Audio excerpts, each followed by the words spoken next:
جو میرا ہے وہ میرا ہی رہے گا، اسے مجھ سے کوئی چھین نہیں سکتا، کوئی بھی نہیں ابو موسیٰ۔ 12 سال کی عمر میں بھی وہ بڑے اعتماد سے مجھ سے یہ بات کہہ رہی تھی۔ میں نے اس کی چھوٹی سی ناک پکڑی اور دبا دی۔ میں نے کہا بہت بڑی بڑی باتیں کرنی آ گئی ہیں تمہیں، کم بولا کرو لڑکی۔ میں نے اس کا گال تھپ تھپا کے کہا تھا۔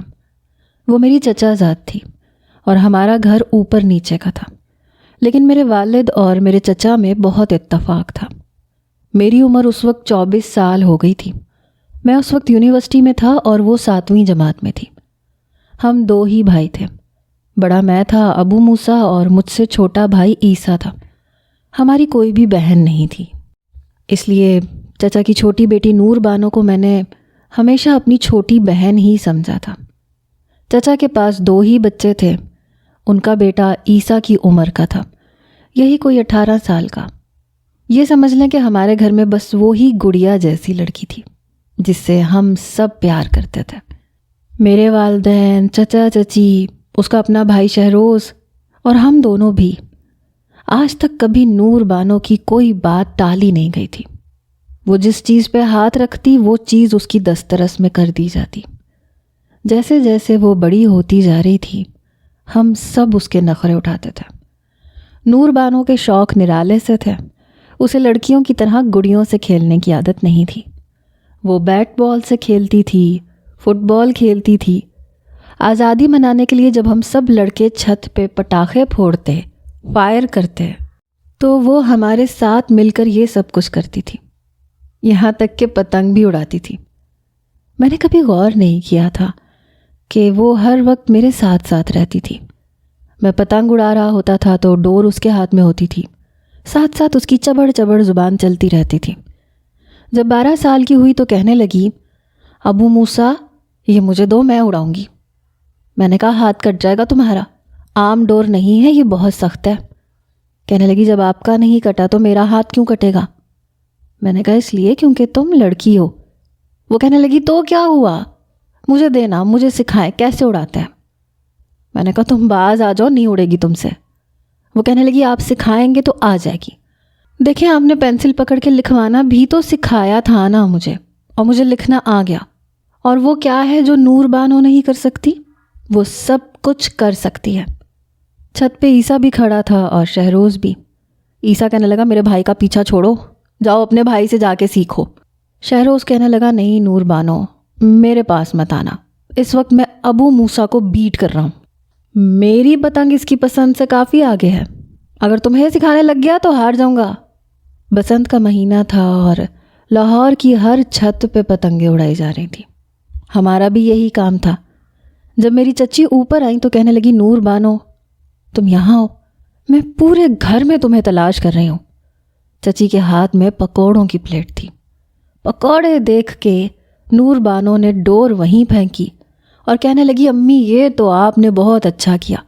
اس نے چچی کے ہاتھ سے پکوڑوں کی پلیٹ پکڑی جس کے اندر چھوٹی سی پیالی میں چٹنی بھی رکھی ہوئی تھی، پھر میرے پاس آ گئی۔ کہنے لگی ابو موسیٰ جلدی سے منہ کھولیں، بہت مزے کے پکوڑے ہیں۔ میں نے کہا تنگ مت کرو، یہ شہروز کے بچے کو آج میں ہرا کے چھوڑوں گا۔ لیکن نور بانو بہت ضدی تھی، کہنے لگی منہ کھولے ہیں۔ میں نے کہا اچھا۔ سب سے پہلے اس نے مجھے کھلایا تھا، لیکن آدھا پکوڑا خود کھا گئی تھی۔ چچی کہنے لگی یہ تم یہاں کیا کر رہی ہو؟ وہ کہنے لگی آپ کو نظر نہیں آ رہا مقابلے بازی ہو رہی ہے، میں وہ دیکھ رہی ہوں۔ چچی کہنے لگی رنگ کالا ہو جائے گا تمہارا، پورا دن دھوپ میں پتنگ اڑاتی رہتی ہو۔ وہ کہنے لگی تو کیا ابو موسیٰ کا نہیں ہوگا کیا؟ شہروز بھائی بھی تو ہیں۔ یہ سن کے چچی نے اس کے سر پہ تھپکی لگائی۔ وہ کہنے لگی وہ لڑکے ہیں، لڑکوں کی خیر ہوتی ہے۔ وہ کہنے لگی پھر میری بھی خیر ہے، میں بھی کالی ہو جاؤں گی تو کوئی فرق نہیں پڑتا۔ شہروز کہنے لگا ادھر پکوڑے ادھر لے کے آؤ، سارے تمہارے لیے نہیں ہیں۔ وہ ایک کے بعد ایک پکوڑا کھا رہی تھی۔ وہ کہنے لگی آپ کو کیوں دوں، یہ سب یا تو میں کھاؤں گی یا پھر ابو موسیٰ۔ یہ سن کر شہروز نے مجھے کھا جانے والے انداز سے دیکھا تھا اور میں اسے چڑھانے لگا۔ میں نے کہا دیکھ لو نور بانو کو سگے بھائی کے بجائے میری فکر ہے، اپنے بڑے بھائی کی۔ بہرحال وہ دن بھی گزر گیا تھا۔ ہماری چھت بہت بڑی تھی، اس لیے باربیکیو کا پروگرام بھی اوپر ہی تھا۔ دوپہر 3 بجے ہی میں چھت پر چلا گیا تھا۔ اس وقت میرا یونیورسٹی کا آخری سیمسٹر چل رہا تھا۔ جیسے ہی میں چھت پہ آیا، سامان رکھنے لگا تو وہ بھی اوپر آ گئی۔ کہنے لگی آپ اتنی دھوپ میں کیا کر رہے ہیں؟ میں نے کہا بس کچھ نہیں، یہ پتنگیں رکھ رہا تھا، ڈوریں باندھ رہا تھا، اور پھر آج تو باربیکیو بھی ہے، بہت مزہ آئے گا۔ وہ کہنے لگی پلیز مجھے بھی سکھائیں نا۔ میں نے کہا تمہیں نہیں آئے گا، بہت مشکل ہے، کیسے سکھاؤں تمہیں؟ ڈور ہاتھ میں پھر جائے گی، زخم آ جائے گا۔ وہ کہنے لگی کچھ نہیں ہوتا، آپ مجھے سکھا دیں۔ میں نے کہا اچھا ٹھیک ہے۔ میں نے پتنگ پکڑی اور اس کی اڑان بھری۔ جیسے ہی پتنگ ہوا میں پرواز کرنے لگی تو میں نے اسے اپنے قریب بلایا، ڈور اس کے ہاتھ میں پکڑا دی۔ ہوا کا زور بہت زیادہ تھا، اس لیے جہاں سے اس نے ڈور پکڑی تھی اس سے آگے میں نے ہاتھ سے پکڑی تھی تاکہ اس کے ہاتھ پہ ڈور پھر نہ جائے اور وہ زخمی نہ ہو جائے۔ اس وقت وہ بالکل میرے پہلو سے لگی ہوئی تھی۔ میں اسے ہمیشہ اپنی چھوٹی بہن سمجھتا تھا اور وہ تھی بھی مجھ سے بہت چھوٹی۔ میں ایسی باتیں سوچ بھی نہیں سکتا تھا، اس لیے میں اس کے ساتھ ایسے ہی ٹریٹ کرتا تھا جیسے کہ شہروز۔ اس وقت بھی چھت پر بہت سی پتنگیں اڑ رہی تھیں۔ وہ بڑی خوش تھی، مجھے کہنے لگی دیکھ لیا آپ نے، مجھے پتنگ اڑانی آتی ہے۔ میں نے کہا ہاں تم تو مجھ سے بھی بہت اچھی اڑا رہی ہو، حالانکہ اس کے ہاتھ سے آگے میرا ہاتھ تھا۔ ہمارے سامنے پتنگ کسی اور کے ساتھ اٹک چکی تھی اور وہ پریشان ہو گئی۔ میں نے کہا پریشان نہ ہو، ابھی دیکھنا اس کی پتنگ میں کیسے ڈور سے الگ کرتا ہوں۔ میں نے سامنے والے کے پتنگ کی ڈور توڑ دی تو وہ اتنی خوش تھی کہ بے ساختہ میرے گلے لگ گئی۔ کہنے لگی آپ نے بہت اچھا کیا۔ میں نے کبھی اسے منع نہیں کیا تھا۔ اس کے بعد وقت یوں ہی گزرنے لگا۔ میں نے پاکستان میں جاب نہیں کرنی تھی، اس لیے میں نے باہر اپلائی کیا۔ تب وہ 13 سال کی تھی جب میری جاب اٹلی میں لگ چکی تھی اور مجھے جانا تھا اور پورے 5 سال کے لیے جانا تھا۔ جب میرے جانے کی خبر نور بانو کو پتہ چلی تو وہ بے دھڑک میرے کمرے میں آ گئی۔ میں اس وقت ابھی اپنی شاپنگ کر کے ہی آیا تھا۔ کہنے لگی آپ کہاں جا رہے ہیں؟ میں نے کہا اٹلی جا رہا ہوں، وہاں سے تمہیں مزے مزے کی چاکلیٹس بھیجوں گا، گفٹس بھی بھیجوں گا۔ وہ کہنے لگی مجھے نہیں چاہیے۔ میں نے کہا تو پھر جو چاہیے وہ بتا دو۔ کہنے لگی مجھے آپ چاہیے، آپ کہیں نہیں جائیں گے۔ میں نے کہا ضد نہیں کرو، دیکھو میں تمہارے لیے بہت اچھی اچھی چیزیں لاؤں گا۔ لیکن وہ رونے لگی، پھر کہنے لگی پلیز مت جائیں۔ میں نے کہا دیکھو تمہاری ہر بات پوری نہیں کر سکتا، مجھے جانا ہے، اپنا کریئر بنانا ہے، اور پھر 5 سال کے بعد میں آ جاؤں گا۔ 2 گھنٹے لگے تھے مجھے اسے اس بات پر راضی کرنے کے لیے کہ وہ ہنسی خوشی مجھے جانے دے۔ اس کو میں مارکیٹ لے کے گیا، وہاں گول گپے کھلائے، دونوں ہاتھوں میں بھر بھر کے چوڑیاں پہنائی، ساتھ میں جو کہتی رہی میں اسے دلاتا رہا۔ رات دیر تک وہ میرے ساتھ باہر گھومتی رہی، پھر گھر آئی۔ یوں تو میرے والدین بھی اداس تھے، لیکن جانتے تھے کہ میں اپنے بہترین مستقبل کے لیے ہی جا رہا ہوں۔ جانے سے پہلے میں امی سے کہہ کے گیا تھا کہ خالہ کو کہیے گا زینب کو میری امانت سمجھے، میں جب آؤں گا تو پھر اسی سے شادی کروں گا۔ زینب میری خالہ زاد تھی اور عیسیٰ کی عمر کی ہوگی، مجھ سے 5 سال چھوٹی تھی اور مجھے پسند بھی بہت تھی۔ میری والدہ مسکرانے لگی، کہنے لگی ٹھیک ہے کہہ دوں گی۔ جس دن میں اٹلی جانے لگا تو نور بانو بہت روئی، وہ بے تحاشا روئی تھی۔ مجھے سمجھ نہیں آ رہا تھا کہ اسے سنبھالوں کیسے۔ وہاں سب کی آنکھوں میں آنسو تھے، لیکن وہ چھوٹے بچے کی طرح رو رہی تھی، چپ ہی نہیں ہو رہی تھی، میرے ساتھ لگی ہوئی تھی۔ میں نے کہا گڑیا ایسے نہیں کرتے، آ جاؤں گا یار، پھر چاکلیٹس بھی تو بھیجوں گا تمہیں۔ عیسیٰ کہنے لگا اتنا تو میں نہیں رویا، میرا تو سگا بھائی ہے، تم تو ایسے رو رہی ہو جیسے پتہ نہیں کیا ہے۔ بہرحال اسے سسکیوں سے روتا ہوا چھوڑ کر میں اٹلی چلا گیا۔ جب بھی میں لاہور فون کرتا اور نور بانو کو پتہ چلتا کہ میں ہوں تو وہ سب سے فون چھین کر مجھ سے باتیں کرنے لگتی۔ کیسے ہیں آپ؟ مجھے بھول تو نہیں گئے نا؟ میں نے کہا میں کیسے بھول سکتا ہوں؟ اچھا بتاؤ کیا بھیجوں؟ پھر اس کی ایک لمبی چوڑی لسٹ شروع ہو جاتی تھی۔ اچھا ٹھیک ہے، اب امی سے بات کروا دو۔ وہ کہنے لگی کیوں کرواؤں؟ ابھی مجھے آپ سے ڈھیر ساری باتیں کرنی ہیں۔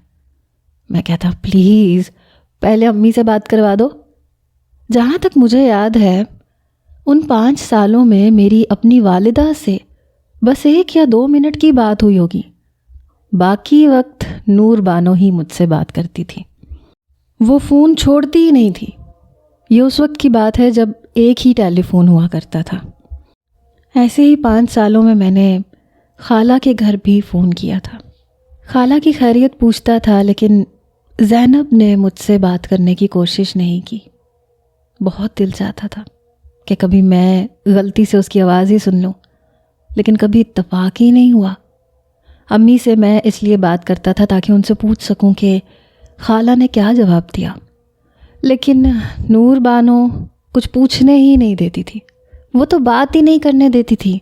وہ بس کہتی تھی کہ بس ابو موسیٰ آپ کو نہیں پتہ، پورا دن میں آپ کے فون کا انتظار کرتی ہوں، اب آپ ہفتے میں صرف 1 بار فون کرتے ہیں۔ میں نے کہا کہ یہاں سے فون کرنے پہ بہت زیادہ پیسے لگتے ہیں، میں لمبی لمبی باتیں نہیں کر سکتا۔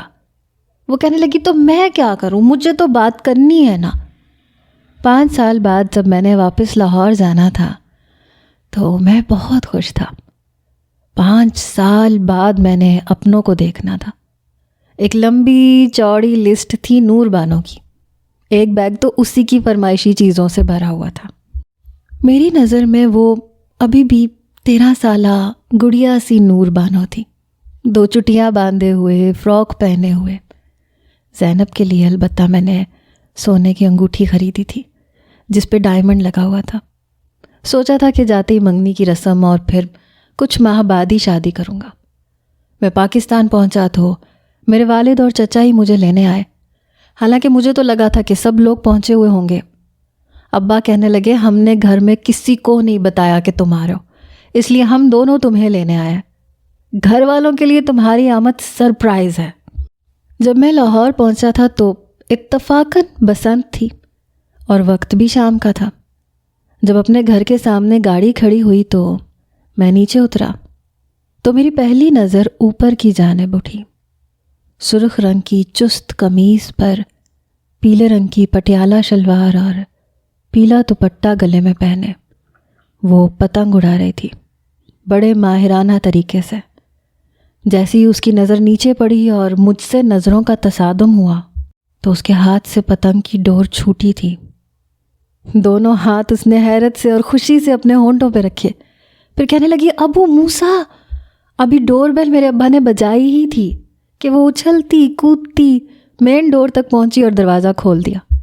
اتفاق تھا کہ میں اس وقت گیٹ کے بالکل سامنے کھڑا تھا۔ اس نے دروازہ کھولا، بری طرح سے ہانپ رہی تھی، چھت سے سیدھی بھاگتی ہوئی نیچے آئی تھی، لیکن میں اسے پہچان ہی نہیں پایا۔ وہ اتنی بڑی ہو گئی تھی، بالکل بدل چکی تھی، لگتا ہی نہیں تھا کہ یہ وہی ہے، وہی نور بانو ہے۔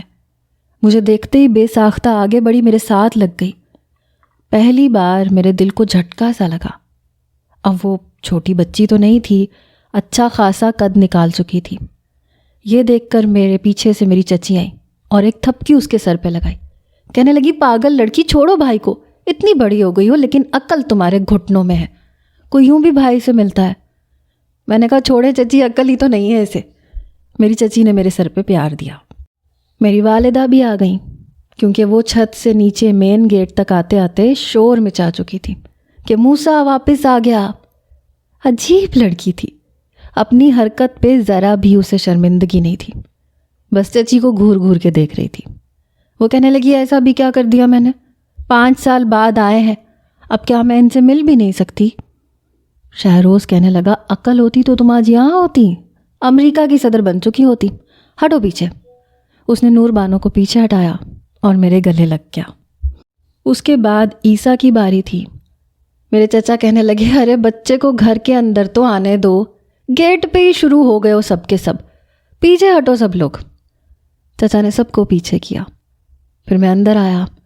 میری والدہ نے باورچن کو کہا کہ جلدی سے ابو موسیٰ کے لیے پلاؤ بنا لو، اسے پلاؤ بہت پسند ہے، ساتھ میں شامی کباب بنا لو۔ پھر مجھ سے کہنے لگی، بیٹا اگر تم بتا دیتے کہ تم نے آنا ہے تو میں تمہاری پسند کا کھانا بنوا لیتی۔ میرا بچہ پردیس میں نہ جانے کیا کیا کھا کھا کے تنگ آ گیا ہوگا۔ تنگ تو میں واقعی آ چکا تھا۔ میں نے کہا میں تو ابا اور چچا کو بولا تھا، سرپرائز دینے کا پلان ان لوگوں کا تھا، میرا نہیں۔ میرے والد بھی ہنس رہے تھے، چچا بھی۔ میری والدہ کہنے لگی ہمیں تو بتا دیتے۔ میرے والد کہنے لگے اگر بتا دیتے تو سرپرائز ہی نہ ہوتا، چلو اب بنا لو، اس نے کون سا ابھی کھانا کھایا ہے۔ میں نے کہا ہاں میں ابھی صرف چائے پیوں گا۔ نور بانو کہنے لگی چائے میں بناؤں گی آپ کے لیے۔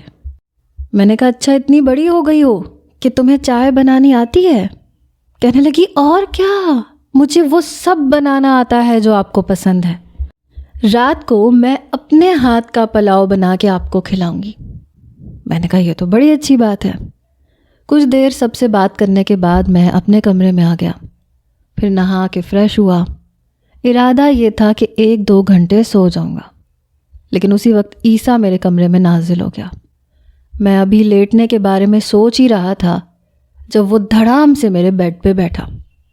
میں نے کہا عیسیٰ پلیز ابھی مجھے تھوڑی دیر سونے دو۔ کہنے لگا سو جائیے گا، میں آپ سے مطلب کی بات کرنے آیا ہوں۔ میں نے کہا اس وقت مجھے کوئی مطلب بھی نہیں سننا، مجھے صرف سونا ہے۔ وہ کہنے لگا پکا کوئی بات نہیں سننی، کسی کے بارے میں بھی نہیں۔ بڑا معنی خیز انداز تھا۔ میں نے کہا یار سونا ہے۔ کہنے لگا چلیں ٹھیک ہے سو جائیں، میں تو زینب کا پیغام آپ کے لیے لایا تھا، لیکن کوئی بات نہیں، آپ کو نیند آ رہی ہے تو آپ سو جائیں۔ زینب کا نام سن کے میرا دل یکبارگی سے دھڑکا تھا۔ وہ بیڈ سے اٹھ کے جانے لگا۔ میں نے کہا ادھر آ کے بیٹھو۔ وہ کہنے لگا اب کیا ہوا، دل میں کچھ کچھ ہونے لگا۔ میں نے کہا بکواس نہیں کرو، ادھر آ کے بیٹھو۔ 5 سال ہو گئے تھے مجھے زینب کو دیکھے۔ جانے سے پہلے بس 1 دن پہلے ہی خالہ کے گھر گیا تھا، تب بھی وہ کچن میں تھی، بس ایک جھلک دیکھی تھی میں نے اس کی۔ کچھ یہ بات بھی ان دنوں کی ہے جب شرما شرمی کا دور تھا، کزنز کے سامنے بھی لڑکیاں کم ہی آتی تھیں، اور جب پتہ چلتا تھا کہ یہ کزن کچھ ٹیڑھی آنکھ رکھنے لگا ہے تو پھر اس کے سامنے تو جاتی ہی نہیں تھی۔ میں اسے پسند کرتا تھا اور اس کی آنکھوں میں اپنی پسندیدگی بھی دیکھ چکا تھا۔ میں نے کہا بتاؤ کیا پیغام ہے؟ وہ کہنے لگا ایسے کیسے، یہ جو 3-4 اٹیچی یہاں بھر کے لائے ہیں، بتائیں ان میں سے میرے والا کون سا ہے؟ میں نے ایک گہری سانس لی۔ میں نے کہا نکلو یہاں سے، مجھے پتہ ہے جتنی وہ شرمیلی ہے اس نے کچھ نہیں کہا ہوگا میرے بارے میں، اور بیگ میں ان میں سے تمہارا کوئی نہیں ہے، ایک تو پورا کا پورا نور بانو کا ہے اور باقی میں باقی سب لوگوں کے گفٹس ہیں، تمہارے لیے بس ایک پرفیوم ہے وہ دے دوں گا تمہیں اٹھ کے۔ وہ کہنے لگا واہ، سگے بھائی کے لیے تو پرفیوم اور اس چڑیل کے لیے پورا بیگ۔ میں نے کہا وہ چڑیل مستقبل میں تمہاری بیوی بننے والی ہے، اس لیے اس کے لیے تمیز والے الفاظ استعمال کرو، ورنہ یہ نہ ہو کل کو تمہارے ساتھ چڑیلوں والا سلوک کرے۔ میری بات سن کے ہنسنے لگا، کہنے لگا وہ ابھی بھی ایسے ہی کرتی ہے، ساری زندگی ایسے ہی کرتی رہے گی۔ ایک عجیب سی چمک آ گئی تھی عیسیٰ کے چہرے پہ۔ یہ بچپن سے ہی طے تھا کہ نور بانو کو ہمارے ہی گھر آنا تھا، عیسیٰ کی بیوی بن کر، لیکن ان باتوں سے صرف عیسیٰ واقف تھا، نور بانو نہیں۔ عیسیٰ کہنے لگا بھائی آپ کو پتہ ہے اس نے پتنگ اڑانی بھی سیکھ لی ہے اور اب تو بسنت میں وہ مجھے مات دے دیتی ہے۔ میں نے کہا واہ، اس کا مطلب ابھی سے اس کا روب ہے تم پہ۔ کہنے لگا یہ بات نہیں ہے، میں خود ہار جاتا ہوں، اس سے ہار کے اپنی شکست نہیں لگتی۔ میں نے ابرو چڑھائے، میں نے کہا واہ چھوٹے میاں اتنی محبت کرتے ہو۔ کہنے لگا محبت بہت چھوٹا لفظ ہے۔ اس نے اپنا انگوٹھا اور انگلی سے چھوٹا سا دائرہ بنا کے مجھے دکھایا۔ میں نے کہا اچھا پھر بڑا لفظ کیا ہے؟ وہ کہنے لگا عشق، جنون، دیوانگی، کچھ بھی نام دے دے۔ اس کے چہرے پہ مسکراہٹ تھی، اس کی باتیں میں سمجھ سکتا تھا کہ وہ نور بانو سے کتنی محبت کرتا ہے۔ بہرحال وہ کمرے سے جا چکا تھا اور میں سو چکا تھا۔ 2 گھنٹے بعد میری آنکھ کسی کی نظروں کی تپش سے کھلی۔ ایسے لگ رہا تھا جیسے کوئی مجھے دیکھ رہا ہے اور بڑی بیتاب نظروں سے دیکھ رہا ہے۔ میں نے آنکھ کھول کے دیکھا تو سامنے نور بانو کھڑی تھی۔ مجھے جاگتا دیکھ کے ہڑبڑا سی گئی۔ مجھے حیرت ہوئی تھی کہ وہ میرے کمرے میں کیا کر رہی تھی۔ میں فوراً سے اٹھ کے بیٹھ گیا، اپنی نظر کا چشمہ سائڈ ٹیبل سے اٹھا کے پہنا۔ تب تک وہ کمرے سے باہر جانے لگی۔ میں نے کہا، نور بانو بات سنو، ادھر آؤ۔ وہ گھبراتے ہوئے میرے پاس آئی۔ میں نے کہا، یہاں کیا کر رہی تھی تم؟ کہنے لگی، کچھ نہیں، لیکن لگ رہا تھا کہ کچھ نہ کچھ تو ضرور ہے۔ میں نے کہا، ادھر بیٹھو میرے پاس۔ بڑے آرام سے وہ میرے پاس بیڈ پہ بیٹھ گئی، بنا کسی فاصلے کو رکھ کے۔ مجھے ہی کچھ پیچھے ہٹنا پڑا۔ میں نے کہا، اب بتاؤ کیوں آئی تھی کمرے میں؟ کہنے لگی، تو کیا میں اب آپ کے کمرے میں بھی نہیں آ سکتی؟ آپ کو دیکھ بھی نہیں سکتی؟ آپ پورے 5 سال بعد آئے ہیں۔ بتائیں، آپ کو پتہ ہے 5 سال میں کتنے مہینے ہوتے ہیں، کتنے دن ہوتے ہیں؟ میں نے گہری سانس لی۔ میں نے کہا، سب سمجھتا ہوں میں تمہاری باتیں، یہ مکھن تم مجھے کس لیے لگا رہی ہو؟ وہ کہنے لگی، واقعی آپ کو سب کچھ پتہ ہے؟ میں نے کہا، ہاں مجھے سب کچھ پتہ ہے۔ وہ رہا لال رنگ کا بیگ، تمہاری ساری فرمائشی چیزیں اسی میں موجود ہیں۔ یہ سن کے اس کے چہرے پہ مسکراہٹ آئی تھی۔ وہ کہنے لگی، واقعی آپ میری ساری فرمائشی چیزیں لے کے آئے ہیں؟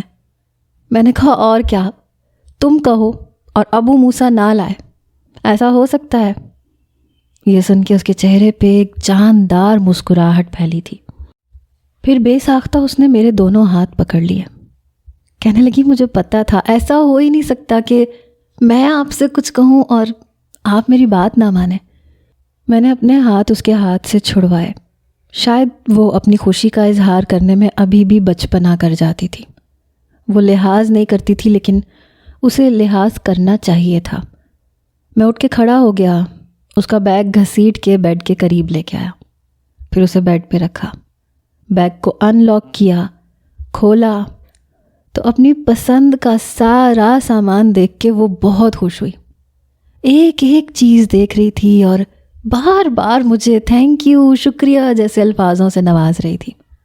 چاکلیٹس بھی تھیں، سب کچھ تھا اس کے بیگ میں، سب کچھ اس کا تھا سوائے ایک اضافی چیز کے، اور وہ تھی زینب کے لیے ڈائمنڈ کی انگوٹھی۔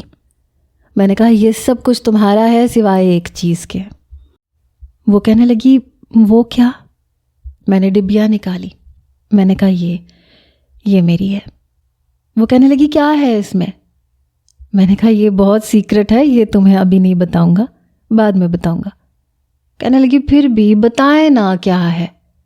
اس نے باقی کی ساری چیزیں بیگ میں رکھ دیں، بس اس مخملی ڈبیا کے پیچھے پڑ گئی۔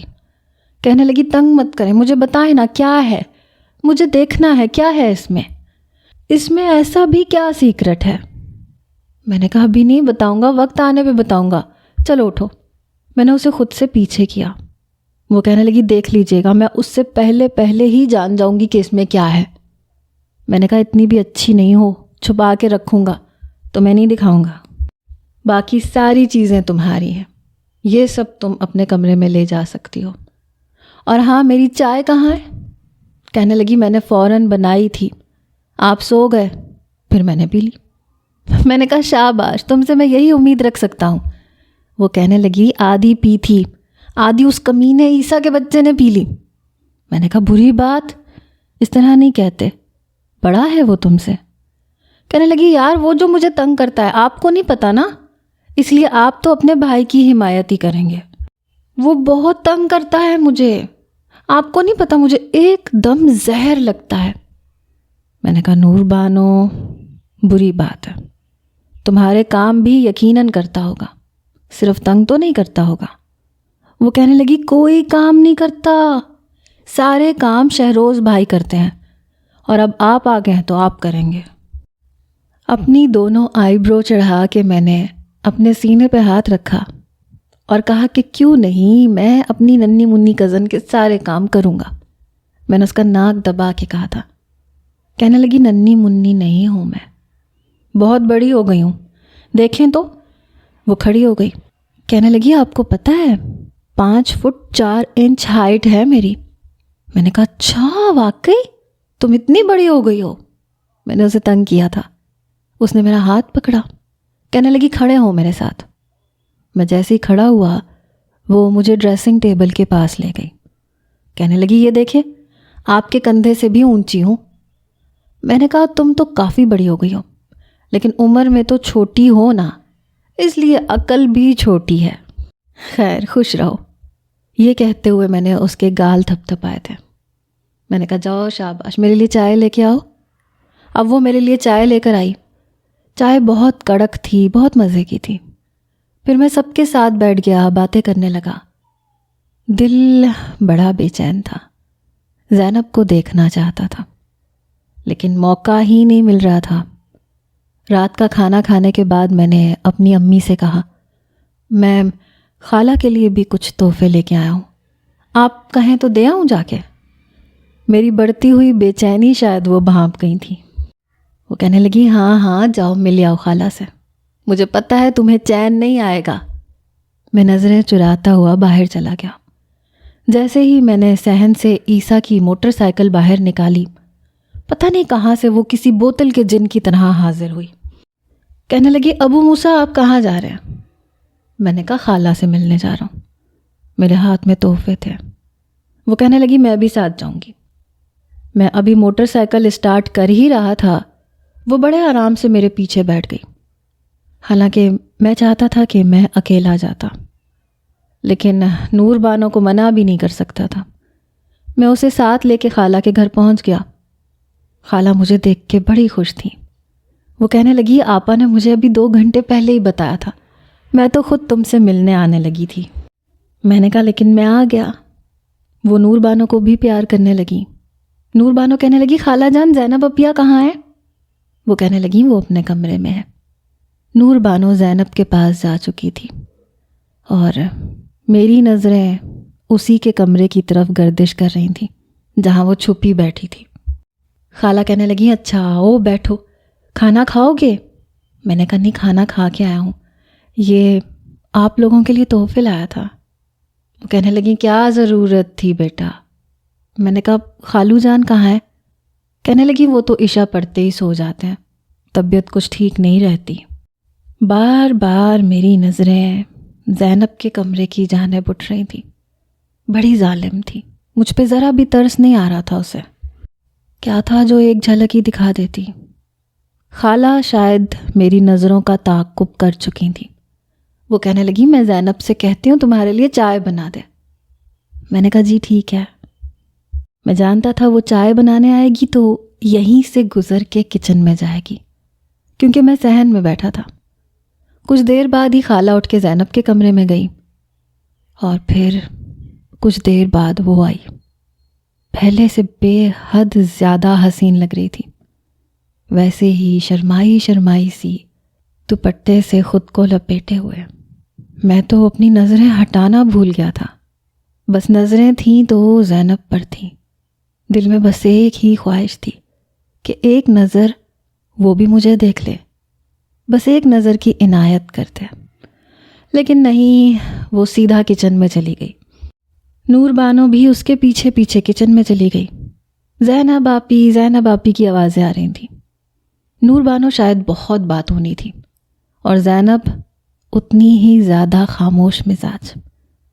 کچھ دیر بعد ہی جب زینب چائے لانے لگی تو میں نے سوچا کہ چلو اب میں اس سے بات کر لوں گا، اس کی آواز ہی سن لوں گا، شاید میری بات کا جواب دینے سے میری طرف دیکھ لے۔ تبھی مجھے اندر سے آواز آئی نور بانو یہ چائے باہر دے آؤ۔ میں نے دل میں کہا دھت تیرے کی، یہ نور بانو میرے ساتھ آئی ہی کیوں تھی؟ یہ نہ آتی تو یقیناً زینب کو آنا پڑتا۔ بہرحال میرے سامنے چائے نور بانو نے ہی رکھی تھی۔ پھر میرے برابر والی کرسی پہ بڑے آرام سے آلتی پالتی مار کے بیٹھ گئی۔ ساتھ میں کباب تھے، بسکٹس بھی تھے، چپس، نمکو، سب کچھ تھا۔ اس نے پلیٹ پکڑی اور کباب کھانے لگی۔ میں نے کہا تم ابھی پلاؤ کھا کے آئی ہو، گنجائش ہے کباب کھانے کی؟ وہ کہنے لگی ہاں تو اور کیا، میں تو کھانا کھانے کے بعد بھی بہت کچھ کھا سکتی ہوں۔ آپ کھائیں گے؟ بڑے مزے کے کباب ہیں، زینب آپ بھی بہت مزے کے کباب بناتی ہیں، ایسے تو میں بھی نہیں بنا سکتی۔ میں نے کہا تم کھاؤ۔ میں نے جلدی جلدی گرم گرم چائے کے گھونٹ پڑے کیونکہ زینب ابھی بھی کچن میں تھی۔ میں نے کہا تم جلدی سے یہ ختم کرو، میں یہ خالی کپ کچن میں رکھ کے آتا ہوں، پھر واپس چلتے ہیں۔ وہ کہنے لگی ہاں ٹھیک ہے۔ بڑے مزے سے وہ کباب کھا رہی تھی۔ میں موقع دیکھ کے فٹافٹ کچن میں آیا کیونکہ خالہ شاید گفٹ رکھنے کمرے میں گئی تھی۔ جیسے ہی میں کچن میں آیا تو وہ برتن دھو رہی تھی۔ میں اس کے پیچھے کھڑا ہو گیا۔ میں نے کہا نہ سلام، نہ دعا، نہ خیریت، کیا بات ہے، میرے آنے کی کوئی خوشی نہیں ہوئی تمہیں؟ میری بات سن کے وہ گھبرائی تھی، ہاتھ میں پکڑی پلیٹ اس کے ہاتھ سے چھوٹی تھی۔ بالکل مشرقی لڑکیوں کی طرح اس نے پلٹ کے میری طرف دیکھا تھا۔ بس ایک پل میرا اور اس کی نظروں کا تصادم ہوا اور دل میں ایک حشر برپا ہو چکا تھا۔ وہ کہنے لگی آپ یہاں کیوں آئے ہیں؟ اگر امی آ گئیں تو؟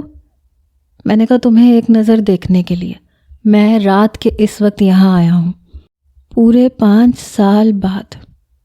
تو یہ تو زیادتی ہے نا کہ تم بات بھی نہ کرو۔ میں نے اپنی جیب میں سے خوبصورت آرٹیفیشل کڑا نکالا تھا۔ میں نے کہا تمہارے لیے لایا تھا، اجازت ہو تو پہنا دوں؟ یہ دل کی خواہش ہے کہ تمہیں اپنے ہاتھ سے پہناؤں۔ اس کا تو رنگ یوں اڑا جیسے میں نے پتہ نہیں کیا فرمائش کر دی ہو۔ کہنے لگی پلیز آپ باہر جائیں۔ میں نے کہا زینب پلیز، اس سے پہلے کہ خالہ آ جائے میری اتنی سی فرمائش نہیں مان سکتی۔ میں ابھی بات کر ہی رہا تھا جب نور بانو کچن میں آ گئی۔ اسے دیکھ کے میں فوراً سے سنبھل گیا۔ میں پیچھے ہٹ کے کھڑا ہو گیا، لیکن کڑا ابھی بھی میرے ہاتھ میں تھا۔ آرٹیفیشل تھا لیکن بہت خوبصورت تھا۔ وہ کہنے لگی زینب آپی آپ نے بہت مزے کے کباب بنائے ہیں، میں نے سارے کے سارے کھا لیے، ابو موسیٰ نے تو ایک بھی نہیں کھایا۔